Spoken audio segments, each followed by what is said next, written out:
बातमी पुण्यातून आहे। पुण्यातील बिबेवाडी परिसरात 50हून अधिक वाहनांची तोडफोड, दारूच्या नशेत वाहनांची तोडफोड करण्यात आल्याची माहिती।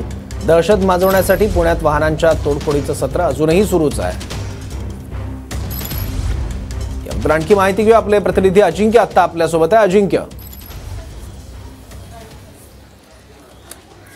सौरभ, खरं तर धक्कादायक घटना आहे। पुण्यातील बिबेवाडी परिसरात मोठ्या प्रमाणात गाड्यांची तोडफोड केलेली आहे। आपण पाहतोय की माझ्या इथे एक रिक्षा आहे आणि धारधार शस्त्राने या ठिकाणी या रिक्षा फोडलेल्या आहेत। असं या परिसरातील 50च्या आसपास गाड्या फोडल्याची माहिती समजते। खरं तर या ठिकाणचे जे नागरिक आहेत ते दहशतीच्या वातावरणात आहेत। गेल्या काही दिवसापूर्वीच या ठिकाणीच गाड्यांची तोडफोड झाल्याची घटना घडली होती। त्यानंतर पोलिसांनी तपास केला होता।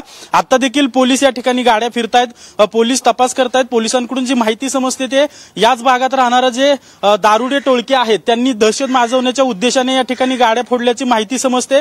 खरं तर या ठिकाणी जे सर्वसामान्य नागरिक जे राहत आहेत ते दहशतीच्या वातावरणात आहेत आणि वारंवार या ठिकाणी अशा प्रकारच्या घटना घडत असल्यामुळे पोलिसांवर देखील प्रश्न उपस्थित केला जातोय। माझ्यासोबत या ठिकाणी जे नागरिक आहेत ते देखील आहेत। आपण पाहतोय ताई, कधी ही नेमकी घटना घडलेली आहे? दरम्यान मध्ये ही घटना घडलेली आहे आणि हे तात्पर्य पदोपदी आहे। म्हणजे आम्हाला खूप त्रास आहे ह्या गोष्टीपासून। आता 6 महिन्यापूर्वीच ही गोष्ट आमच्या चाळीमध्ये घडली होती। त्या पोरांनी कंटिन्यू आमच्या सगळ्या अख्ख्या चाळीचं नुकसान केलं आणि आताही परत त्या पोरांनी तेच केलेलं आहे। याच्यावरती कोणीही रिएक्शन घेत नाहीये। ह्याच्यावरती तात्पर्य माझं एवढंच आहे, काहीतरी तुम्ही करा, नाहीतर आम्हाला पर्सनली ह्याच्यावर काहीतरी उपचार करावाच लागेल।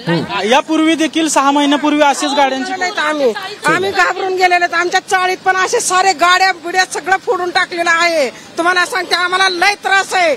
आम्ही घाबरून गेलेलो आहे आम्ही सगळं आता सध्या। स्थानिकांमध्ये भीतीचं वातावरण दिसतंय या सगळ्या दहशती